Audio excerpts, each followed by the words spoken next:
lájò lẹ́yìn òdì mo gbogbo yín káàbọ̀ sí orí ìkànnì Misbaudeen. Mo kí yín pé ẹ káàárọ̀, ẹ káàsán, ẹ káalẹ́ ní gbogbo tẹ́ ẹ bá tẹ́ láǹfààní láti máa wò ìkànnì Misbaudeen. Àjíjẹ ara yóò máa jẹ́ Ọlọ́run nípa ìṣẹ̀ṣẹ̀ gbogbo wa. Ojú tẹ̀ fún wò àti títẹ̀ fún wò ọ̀rọ̀ òdì kò sì ní fọ́nà ṣe ẹ ṣeun. Misbaudeen TV #1 Islamic channel jẹ́ ìkànnì tí ó wà fún oríṣiríṣi wáàsí àti ọ̀rọ̀ ẹ̀sìn látọ̀dọ̀ ọ̀pọ̀lọpọ̀ àwọn àfáà ńláńlá jàǹkàjàǹkà tí wọ́n mọ̀ máa ṣàlàyé ọ̀rọ̀ nípa ẹ̀sìn wa. Ní báyìí, ẹ bá mi subscribe sórí Misbaudeen TV kí ẹ̀yin máa jẹ́ ọ̀pọ̀lọpọ̀ gbádùn àwọn fídíò tá a lọ fi síbẹ̀ lónìí ọ̀rọ̀. Ẹ bá mi like kí ẹ sì bá mi subscribe, ẹ bá mi share kí ẹ bá mi comment sórí àwọn fídíò yìí kí ṣe bẹ́ẹ̀ kẹ́tì sí. وما رأيت أحدا كان أفقه منه. Afa Madina na bi Zainul Abidin sí ibẹ̀ ló dàgbà sí ibẹ̀ ló ṣaláìsí sí àmọ́ gbogbo Madina ti tó ìtì rẹ̀ nìkan tó mọ sí kíù ju Zainul Abidin lọ òun ló wá kọ́ ni pé. ìbádẹ́ lórí jẹ́lẹ̀ wá àìnú nẹ́bí àwọn ìlà wà kúndú ọ̀rọ̀ nẹ́bí ńlá àṣẹ́nà bá bí fọdílé ńlá àìlá àìlá ńlá ọ̀dà ìlà àìlá ńlá àìlá àìlá ńlá ọ̀dà ìlà àìlá ńlá. استمداد هذه القصيدة مما روي عن النبي أوسي قصيدة هو لتنا مشكات النبوة ọ̀rọ̀ Ànábì ló bí orin yẹn fún Zainul Abidin. Gbogbo orin tá a wá ń kọ mọ́ríkàzì pátápátá gbogbo ẹ̀ pátápátá ní mishkati nubuwa ó ní gbogbo orin tá a ń kọ ní mọ́ríkàzì pátápátá káàní aláàbẹ̀ mìíràn ìyẹn ní Sheikh náà sọ fún ọ pé wọ́n tún lórin làwa ń kọ lórin làwa ń kọ àwa ń kọrin pẹ̀lú ìmọ̀ wọn lórin làwa ń kọ wọn lórin làwa ń kọ wọn lórin làwa ń kọ àwa ń kọrin pẹ̀lú ìmọ̀ wọn lórin làwa ń kọ. àjíṣà nẹ́bí wa tó jẹ́ sí pé bí Zainul Abidin ti kọrin jẹjẹ làjísì náà wá kí làjísì náà. ìzànfọlá tàti dábàtú àdìgún bí àdìfù láti. àjísì náà ń sọ fún wa yìí pé ìjọkíjọ mùsùlùmí òdodo tẹ bá ń bẹ nínú aginjù pápá kan láyé ìgbà tí wọ́n ń gun ẹṣin tí wọ́n ń gun ràkúnmí tí wọ́n ń gun kẹ́tẹ́kẹ́tẹ́ ẹ wá gun kẹ́tẹ́kẹ́tẹ́ yìí lọ ní aginjù gbó ọ wá sọnù wáyé lọ́wọ́ ń bẹ ẹ ní kẹ́tẹ́kẹ́tẹ́ yín wọn lẹ́nìí o páàkì mọ́tò rẹ̀ síbi kan àwọn olè bá gbé o páàkì ẹ̀ sínú gáréjì o wá wá tì gẹ́gẹ́ bó ṣe dásí pé tí mùsùlùmí bá lọ́nu gbọ́ tó bá wá nǹkan ọ̀gbun rẹ̀ tì. fàlìyù náàdì àdìsílẹ̀ ni pé ẹrú Ọlọ́run náà kó bẹ̀rẹ̀ sí ni máa pariwo kó máa kíbò sí tò yí pé. yá ibadallah.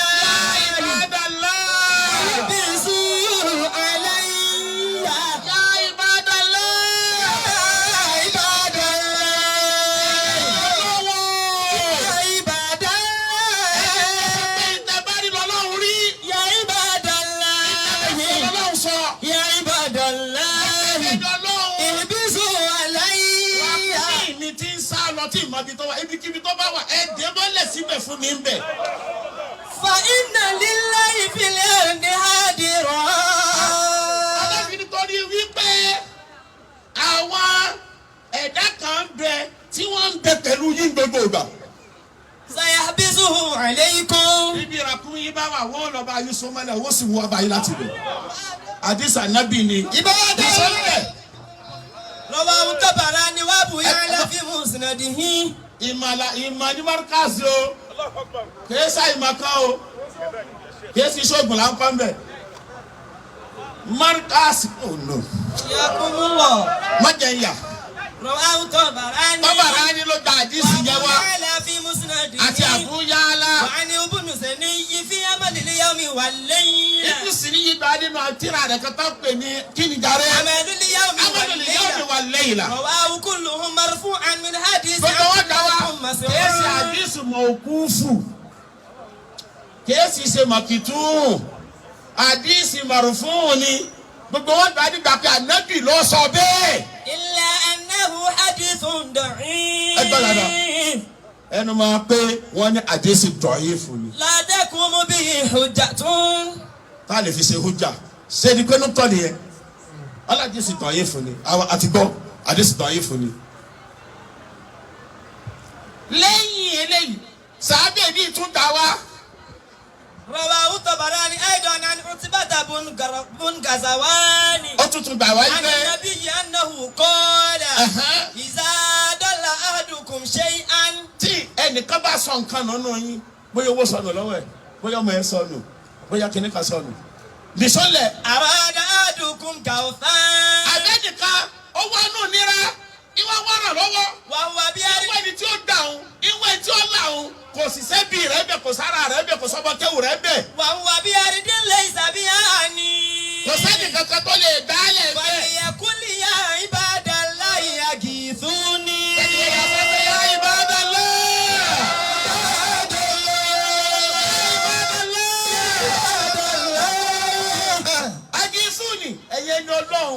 kò sẹ́ni kankan bí ẹgbàá ní ẹ̀yẹ ẹni ọlọ́run o. فإن لله عبادا لا نراهم. àdìsí eléyìí tí wọ́n tún yí pé torí pé ibikíbi tá a bá wà láyé ọlọ́run láwọn ẹ̀dá kan bẹ̀ tán bẹ́ẹ̀ táwọn ò fojú rí wọn. àdìsí di mélòó dọ̀yìn fùtú lélẹ́yìn náà ẹ má tẹ̀lé mi o. títún ni. حدثنا يزيد بن هارون ẹlẹ́kẹ̀tẹ̀rẹ̀ wáyé ẹlẹ́kẹ̀ta rè. قال Yazid bin Harun ló gbà yẹn wá. أخبرنا محمد بن إسحاق Muhammad bin Ishaq ló ka àfitì أن sínú àfúwà. أبان بن صالح أن رسول الله قال ipe ànábì sọ yí pé. إذا نفرت دابة أحدكم أو بعيره بفلات من الأرض. ipe tí ràkúnmí yín mọ́tò yín kẹ́tẹ́kẹ́tẹ́ yín tó bá sọnù sínú aginjù pápátá ẹ̀ mọ́bi tó wà mọ́. لا يرى بها أحدا. láàyò kí ni. لا يرى بها أحدا. kò sẹ́ni kankan bẹ̀ ẹ̀yin atọ́lọ́ nìkan ló kù kò sẹ́ni tó lè gbà yín. فليقل ó ní kẹ́ ẹ máa sọ tó bá ti rí bẹ́ẹ̀. أعينوني عباد ṣẹ́gbọ́n. الله. ṣẹ́gbọ́n. àyínúni. عباد الله. أعينوني عباد الله. fẹ́ deliver message. أعينوني عباد الله. ẹlẹ́kẹta ni ẹ. ó ní àyínúni ibadallah ẹ̀yẹ́ ni ọlọ́run. ibi mọ wáyé kò sọ́mọ kí omi kò sáfà kò sẹ́nìkan ẹ̀yẹ́ ni ọlọ́run bẹ ní sàkà níbi tí mo wáyé. kò síbi tẹ́tà wà tí ò sẹ́yìn ni ọlọ́run. ẹ̀yẹ́ ni ọlọ́run ẹ ràn mí lọ́wọ́ o. فإنه سيعان. àdìsí yẹn ni kéèyàn bá yẹn wí bẹ́ẹ̀ yóò rí ìrànlọ́wọ́ dà látọ̀dọ̀ ọlọ́run. àdìsí yìí di mẹ́ta àdìsí ẹlẹ́kẹta yìí náà dọ̀yìn fòtó ni.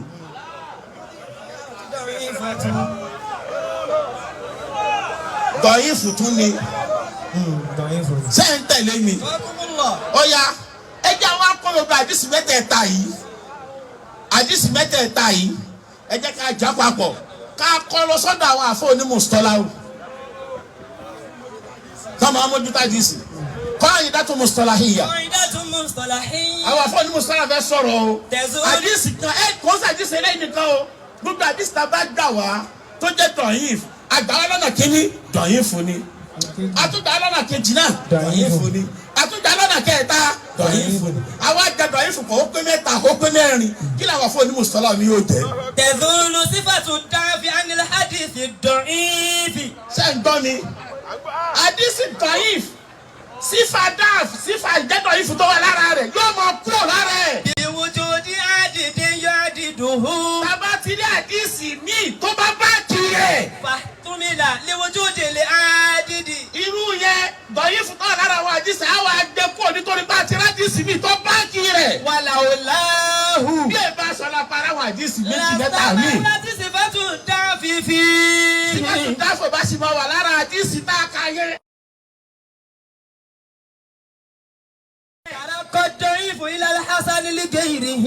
tabati wa rí àdìsí dọ̀yìn lọ́nà kínní ọ̀nà kejì ọ̀nà kẹta àwọn apamẹ́tẹ̀ẹ̀ta papọ̀ àdìsí dọ̀yìn fún ọkọ̀ ní dọ̀yìn fún yóò wá di àsìlì kátà pé ní àdìsí hasanu ligeri.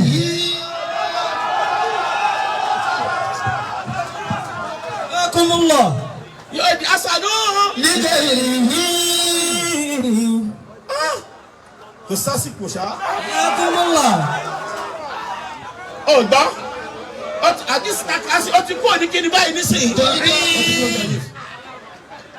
This is Sahih Gagani Ibadallah Bijalallah Ainuna Bi'awnillah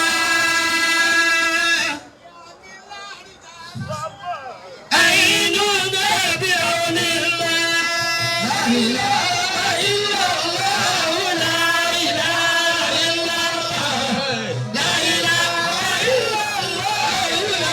ilaha illallah Bísí àdáwọ̀ bá sọ Yorùbá kéwú ló ń káyé. Ṣé wọ́n rò pé wọ́n ṣe eré níbẹ̀ ni pé wọ́n tún lórí làwa ń kọ́. Lórí ilà wa ń kọ́. Làwa ń kọrin pẹ̀lú ìmọ̀.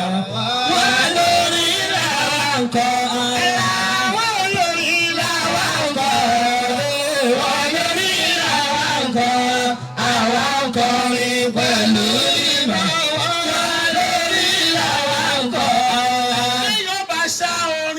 Zazily fi ṣe wá sígbẹ̀yìn tó sì fẹ́ ṣá orin tí ń bẹnu mọ́dájì wa mọ́rkáàsì kókó lọ ṣá àwọn àdìsí mẹ́tẹ̀ẹ̀ta yìí papọ̀ náà kó tó ṣá àdìsí mẹ́tẹ̀ẹ̀ta yìí papọ̀ yóò kọ́ lọ ṣá sẹ́nu la ábìdì náà tó ń jẹ́ ọmọ ìmáàmù Àlì tó bá ti rọrùn ṣá wá padà wá sọ́dọ̀ wa mọ́rkáàsì kọ́ wá ṣá wa ẹ wọ́ sí ní ọ̀lẹ́ rí ṣá. Message. Oh yes, message. Sheikh. Oh, I quite this elected. Mami siluhu wa siluhu kaulu. Oh, jẹ́tọ́ mo bá máa jẹ ló yẹ ká máa fún jẹ. Òpònú àwọn dìndìnrìn alábọ̀dé ni wọ́n o. Torí ní ẹnìkan ò gbà láti táǹpà àwọn Amẹ́ríkàsì tí ò ń bá ṣe ọmọ tá a tọ́. Kí ló fẹ́ fi kún? Kí ló fẹ́ fi kún? Ibo náà ti rí ní tí ó lò. Ibo náà ti kéwù náà tí ó fi ní Málákà àti lè táǹpà mọ́nájú Amẹ́ríkàsì tí ẹ bá ṣe alábọ̀dé.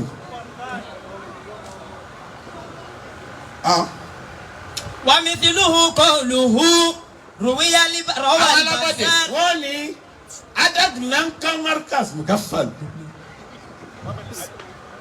ó lè la nkọrin òmùrò kéésì antabalid lóòótọ́ ní asúrò jahili ni bó ṣe rí nìyẹn àmọ́ wàá padà sọ́dọ̀ Sayyidina Umar tó sọ pé man lam ya'rif al-jahili la ya'rif al-islam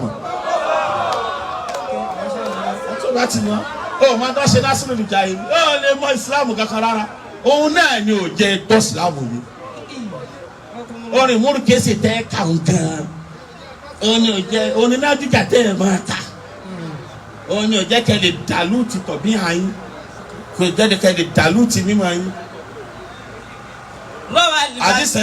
àdìsẹ́lẹ̀ kẹrin wá rí bazaru ló mẹ́lẹ̀ jáde nínú muslim rẹ̀ òun ló ń jalátọ̀ ní Ibn Abbas. bilafuzi inna lillahi malaikatan fil ardi. bí bazaru ti mú tiẹ̀ jáde rèé òun sọ fún wa yí pé inna lillahi malaikatan fil ardi. Ọlọ́run ní àwọn màláìkà kan lórí ilẹ̀. siwal hafazat. yàtọ̀ sí àwọn màláìkà wàyí náà lẹ́yìnkún láàfíìsì àkìrámọ́ àti bí. ọ̀pọ̀ làwọn yàtọ̀ sáwọn ààyè Ọlọ́run tún láwọn màláìkà kan lórí ilẹ̀. yakitubuna ma yasikutu min waraqi shajari. iṣẹ́ tọ́lọ̀ ní káwọn máa ṣe ni pé gbogbo igi tí ń bẹ láyé tó léwé lórí bẹ́ẹ̀ni orí rẹ bá ti ń jábọ́ kọ̀ọ̀kan káwọn màláìkà yẹn máa kọ́ kalẹ̀ iṣẹ́ táwọn màláìkà yẹn ń ṣe nù. fa idha asabati ahadakum arjatun. adájọ́ sọ bí nira kan bùkátà kan ẹ̀ta ìró kan tó bá wá dé bẹ́ẹ̀ni kọ̀ọ̀kan nù yín. bí àrídì fúláàtì. fàlàtì. bí àrídì fàlàtì. nígbà tẹ wà nínú aginjù pápá tí ò sẹ́ni kankan gbẹ pẹ̀lú yín. kàlíyù náà dì. kẹ́ni náà kó má dẹnu dákẹ́ o kẹ́ni náà bẹ̀rẹ̀ sí ni máa kíbò sí ni kó máa sọ yí pé. ibadallahi a'inuni.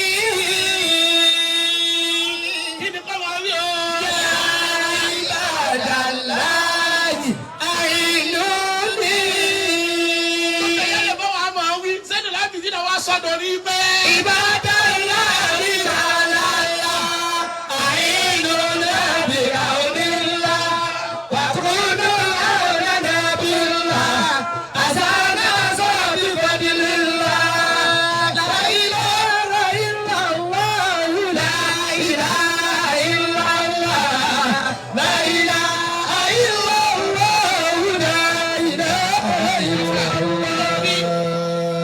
àdìsí náà ń wí lọ. Qala al-Hafiz. Tọ́ àdìsí mẹ́tẹ̀ẹ̀ta tí mo kà lókè lọ́hùn àdìsí dọ̀yìn fún ní mẹ́tẹ̀ẹ̀ta àmọ́ ti padà kúrò ní dọ̀yìn fún gbàtà pa mẹ́tẹ̀ẹ̀ta pọ̀ ó di hasanu légèrè àwọn àdìsí eléyìí tí mo kà yín kọ́ èmi kọ́ mo fẹ́ sọ̀rọ̀ lórí ẹ̀ àwọn afá aládìsí fẹ́ sọ̀rọ̀ lórí tí mo kà yín. Qala al-Hafiz. Hafiz bọ́nà Hajar al-Asqalani ń sọ yìí pé. Kama fi sharhi ibn Allan. gẹ́gẹ́ bó ṣe wà nínú tíra kata pẹ̀lú sharhi ibn Allan. Hadha hadithun hasanul isnad. ẹgbẹ́ ó láti ṣe eléyìí tá a kà yìí òun ju àwọn mẹ́tẹ̀ẹ̀ta tọ̀hún yẹn lọ torí gbélé asamul isnad nisọ̀lẹ̀. Garibun jiddan. Garibun jiddan. Warawahu al-Bayhaqi mawqufan. àwọn bẹ́ẹ̀ kí gbà wá ní mawqufu. Wa qala al-Haythami. Haythami wá sọ fún wa yìí pé. Wa rijaluhu thiqat. Rijaluhu àdìsẹ́lẹ̀ ìtaka yìí ìgbé tí nira kan bá mú yín nínú ibi tí ò sẹ́ni kankan ẹ sọ pé ya ibadallahi ya'inuna. Wa qad Haythami sọ yìí pé. wa rijaluhu thiqat. gbogbo àwọn bá dàjí sí ẹ wá sí kóòtù ní gbogbo wọn. Wa qad hasanahu ulama'u al-hadith al-ajilla. àwọn afáàlájì sí lálá gbogbo ọlọ́pàá àjísí náà àjísí hasan kò sí tó gbẹdọ̀ yìí fún wọn. Minhum Sakhawi. afáwọn Sakawi sọ fún wa yìí pé hasanu ni. Wal Imam Ahmad ibn Hanbal. Ahmadu ọmọ àbálà sọ pé hasani ni. Wal Bayhaqi. Bayhaqi sọ yìí pé hasani ni. Wa Ibn Asakir. Ibn Asakir sọ yìí pé hasani ni. Wa Nawawi. Nawawi sọ yìí pé hasani ni. Hatta al-Albani. Ó dà ṣe Sheikhul Wahabi. Alibani gẹ́gẹ́ tó jà fà dàfà wà bí àwọn kan sọ jà díìsì yóò hasani ni. Fal hadithu aidan yataqawwa bi amali al-ummati bihi. Sẹ́ríkà ti bọ́ akọ́ play game fún ọ pẹ̀lú àdìsí mẹ́tẹ̀ẹ̀ta yẹn ni. Kálí ọmọ pé àwa ń kọrin pẹ̀lú ìmọ̀ wa lórí làwa ń kọ. Ẹ̀láwà lórí làwa ń kọ. Wà lórí làwa ń kọ. Àwa ń kọrin pẹ̀lú ìmọ̀ wa lórí làwa ń kọ. Ẹgbẹ́ mẹ́tẹ̀ẹ̀ta tó ń papọ̀ sọ́hun kó máa jẹ́ àdìsí hasanu lè gẹ̀rí. Ẹ wá fi hasanu eléyìí kún àti hasanu lè gẹ̀rí. Àtúntì nìkan tó jẹ́ hasanu ìtìlákọ̀ tó jẹ́ hasanu fífàtì gángan tàbí àjọ papọ̀ kí ni mẹ́tẹ̀ẹ̀ta máa jẹ́ ó ti sọ yìí.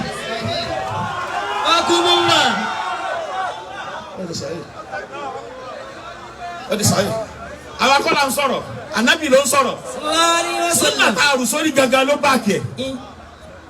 Súnà ni kò sọ́ni báwọn kan tí ò bá súnà mu àwọn gángan ni súnà. Ẹ gbọ́ mi ṣé wọ́n ní àdìsí tó bá rí bó ti rí irú ti bazari yìí ìtò tó máa fún lágbára sí òun ní pé káwárà sí dáhùn àfáà lo àdìsí yìí rí ṣé wọ́n máa ń lò ó àwa lọ wájú lọ́dọ̀ àwọn àfáà tó máa ń lò ó máa fún wa ní sampo àfáà méjì tí wọ́n lo àdìsí inú àwọn àfáà àgbà tí ò ṣe é takò nìṣọ́nlẹ̀. Al-Imam Ahmad ibn Hanbal. Al-Imam Ahmad ibn Hanbal. Faqala ó máa ń lo àdìsí dáadáa tí wọ́n pe yá ìbádàlábà tí wọ́n kọ́ yẹn. kọ́nà Imam Ahmad sire òun là gbà nínú àwọn ahlu sunna wal jamaa. òun ni Imamul a'immatu salaf àfa àgbà ni òun ni Ahmad ọmọ àǹbára kódà òun ló jẹ́ pé yé wa yìí pé aládìsí tọ̀yìn fún indi àwọn làmì ráyè rìjà. kódà kó já sí pé mùsùlùmí tó lò yẹn lọ́dọ̀ àwọn onímọ̀ àdìsí àdìsí táwọn pẹ̀lú àdìsí tọ̀yìn fún jọ́nà àdìsí hasan ní ń jẹ́ bẹ́ẹ̀ torí pé méjìlá àdìsí nígbà àti wọn sahihun wa da'ifun da'ifun yẹn ló wá pín sí méjì da'ifun yóò má lòbí ìwà da'ifun láàyò wọn má lòbí. ẹ gbọ́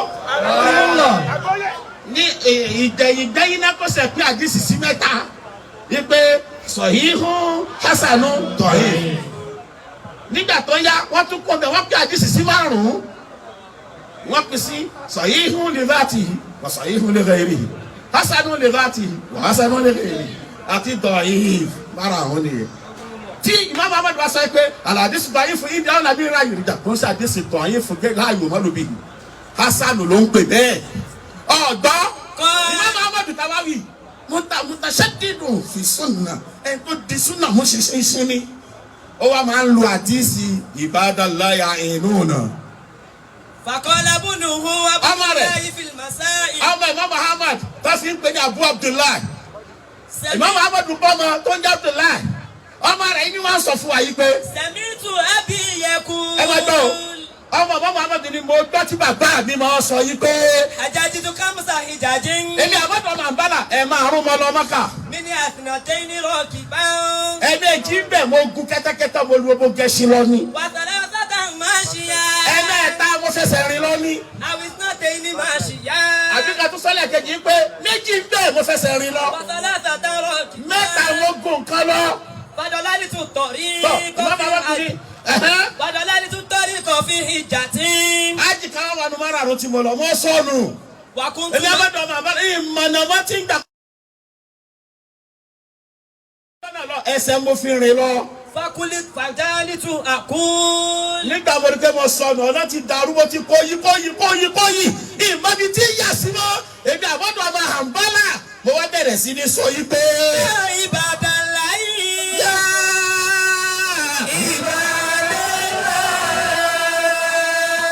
Dulluna ala tariq. àbọ̀dọ̀ ọmọ àǹbálà lọ sọ bẹ́ẹ̀ ìgbéyà Ibadallah ẹ̀yẹ ni olówó dúdú náà. Tariq. a ti sọnù ẹ̀fọ̀nàmọ̀ wá o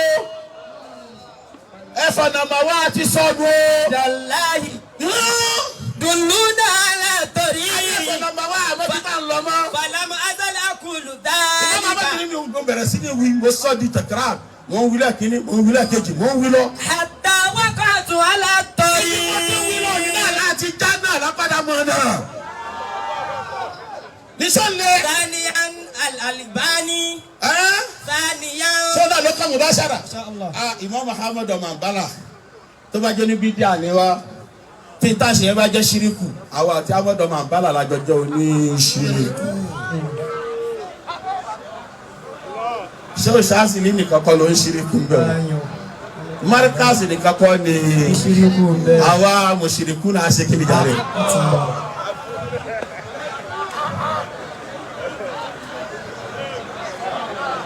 ẹ ń tẹ̀lé mi. Akumullah. Ahmad ọmọ àbálà ó náà bá wa kọ Ibadallah.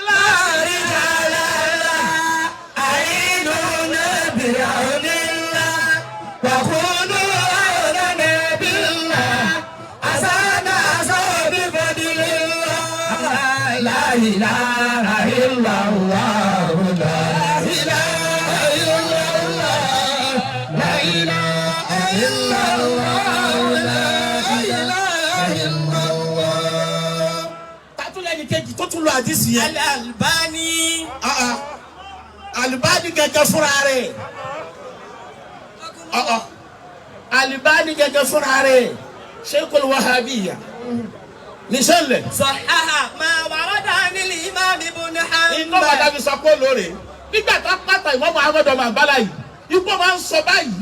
Nígbà tó sọnù tó lọ sí Mákà. Albani ní pé àdìsí tí àwọn ọmọ àbálá bá fi lè lò.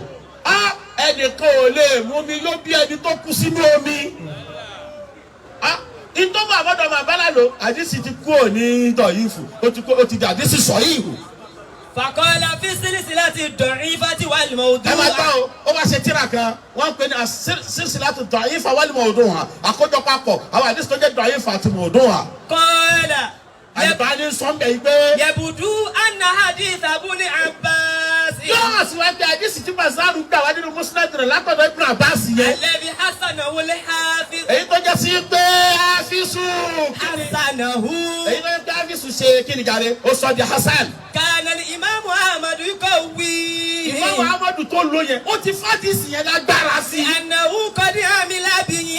ìgbà Imam Ahmad fi àdísì yẹn ṣiṣẹ́ ṣe. Kama qala ibnuhu Abdullahi fil Masail. ó láwọn ò mọ̀ pé Imam Ahmad fi ṣiṣẹ́ ṣe ọmọ rẹ̀ tí í ṣe Abdullahi ló sọ bẹ́ẹ̀ fún wa nínú tíra kan tá ń pè ní Al-Masail. sọ Thalitha. Al-Masail kò ní sọ fáàlì. Al-Masail. nínú tíra kan tá ń pè ní Al-Masail. Safatu. 17 wa 200. 217 page 217 nínú Al-Masail lọ wo Jésù kéèló wọ́n ń bẹ̀ dáadáa. Al-Juz'u Thani. Jésù ẹlẹ́ẹ̀kejì nínú Al-Masail sọfà 217 lọ́wọ́ Abdullahi Muhammad sọ fún wa pé bàbá òun lo ìbádà láì rí ká lọ́la súnà tí ẹ gbìtì àbọ̀dọ̀ máa ń bá la lọ àbí ẹ̀kan fẹ́ dà wá láàmú ẹ máa lọ dà wọn tó kù láàmú àwọn ọmọ mọ́ríkàzì ò ṣe é dà láàmú o.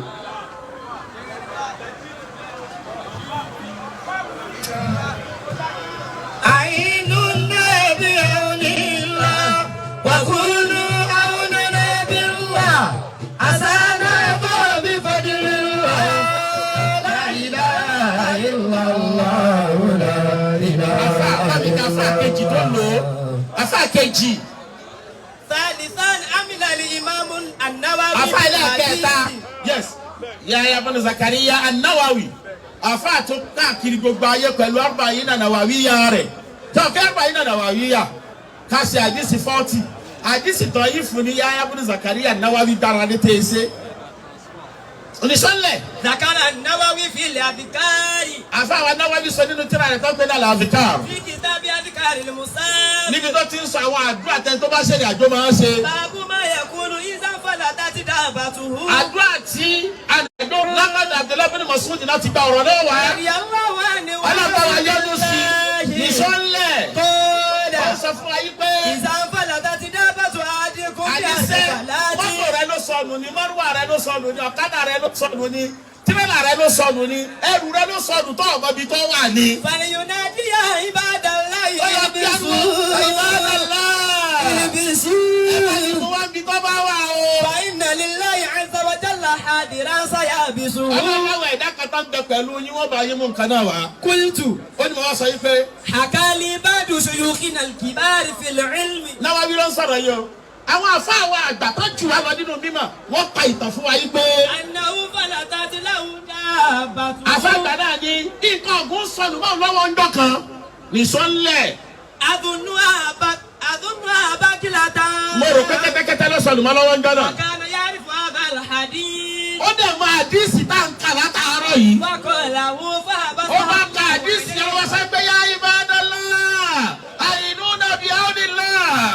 فحبسها الله عليه في الحال lẹ́sẹ̀kẹsẹ̀ bíi ti wí ọlọ́run sì lọ mú nǹkan ọ̀gùn rẹ̀ wá fún lẹ́sẹ̀kẹsẹ̀ ibi bá wà. وكنت أنا مرة مع جماعتي ó ní mo bẹ̀ pẹ̀lú àwọn jàmáà kan jọ́ kan. فانفلتت منها بهيمة nǹkan ọ̀gùn wọn bá sọnù mọ́ wọn lọ́wọ́. وعجزوا عنها wàhálà وعجزوا عنها ọmọ mi wọ́n lè wá sí máa wọn àmọ́ ẹjọ́ lè bá wọn wá mọ́. فقلته mo ka àdìsí tánàbí kọ́ ẹ̀ mo sì kọ́ lórí bí sẹ́dùn làwọn abidjan náà ti kọ́ lórí. فوقفت mo bá dúró. بالحال بغير سبب سوى هذا الكلام nǹkan ọ̀gùn mi ìyẹn bá wá tó síwájú mi báyìí láì ṣe nǹkan kan ju tí mo wí yẹn lọ. وقال الطبراني في الكبير بعد روايته لهذا الحديث Tabarani sọ fún àgbà tó dàdí sí wa tán pé. وقد جرب wàkàtí júrì bàbá وقد ẹ̀. جرب ذلك Tabarani gbogbo àwọn àfáà ni wọ́n máa ń lo àdìsí tí nǹkan bá ti sọnù mọ́ wọn lọ́wọ́ àbí tó bá wà nǹkan kan gbogbo ọ̀nà máa ń lò. ibi mo fẹ́ parí ẹ̀ sí rè fúláṣọ ẹ jẹ́ kó rí ìyẹn ó pé àṣìlá àṣìlá káyọ̀ ẹ jẹ́ kó rí ìyẹn ó pé àṣìlá àṣìlá káyọ̀ gbogbo ẹ̀yìn tẹ́ sọ́fà kú sọ́sá. àwọn afárá ẹ jẹ́ kó rí yóò pé sílásílá káyé ẹ jẹ́ kó rí yóò pé sílásílá káyé ẹ̀yin tẹ́ ń sọ̀sọ̀kú sọ̀sọ̀ àwọn afárá rí yóò pé sílásílá káyé ẹ jẹ́ kó rí yóò pé sílásílá ẹ̀yin tẹ́ ń sọ̀sọ̀kúsọ sáwọn afárá. Kúlọ̀ kọ̀ọ̀kan fún Mọ̀lánà Sheikh Zazily. Kúlọ̀ kọ̀ọ̀kan fún Mọ̀lánà Sheikh Adam. Àdìsẹ́ni láàbìdí náà kúlọ̀ kọ̀ọ̀kan fún. Ẹyọ kan náà láàṣẹ tó kárí mẹ́tẹ̀ẹ̀ta bismillahir rahmanir rahim. Allahu ahad, Allahu samad, lam yalid wa lam yulad wa lam yakun lahu kufuwan ahad. Gbèsè làwọn aṣọ ní àyè. Àwa àyè tó nípa fẹ́ gbó torí ọmọ kíw ni wá láàyè ibi tá a wà yìí. Ìjókòó àwọn ìyá wa 100,000. Ìjókòó àfa wa Mọ̀lánà Khalifa ní Zazily 100,000. Salamu alaykum wa rahmatullahi.